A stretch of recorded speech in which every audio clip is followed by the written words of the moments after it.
Le moment est au regret pour cette jeune fille qui implore la clémence des hommes de la brigade mondaine. Elle fait partie d'un réseau de proxénètes et de traite d'enfants.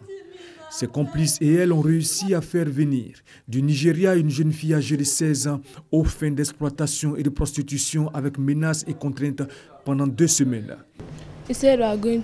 On m'a dit que je devais aller à Dubaï pour travailler dans un restaurant.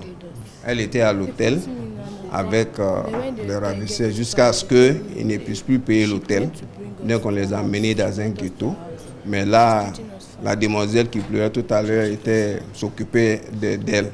L'élément majeur même dans cette histoire de proxénétisme m'a dit que si je refusais, qu'il allait m'emmener dans un lieu, il ne pourrait pas m'échapper, que j'aurais encore plus de problèmes. Si elle a refusé de se prostituer. Ce réseau a été vite démantelé dans la commune de Port-Bouillet. On les a interpellés dans un ghetto de prostituées situé précisément dans les environs du marché de nuit à Port-Bouillet. Mais ils iront plus loin en demandant une rançon aux parents de leurs victimes. Ils la séquestrent.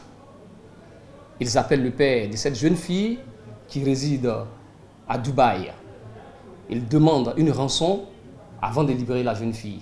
Le papa a appelé l'ambassade de Dubaï et on a transféré l'appel à mon bureau. Et c'est là qu'il m'a dit qu'il y a des gens qui l'ont appelé d'Abidjan. Ils ont fait venir sa fille en Côte d'Ivoire ici.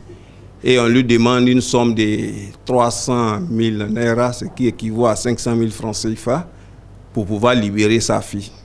Les ravisseurs seront face au procureur de la République pour répondre des faits qui leur sont reprochés.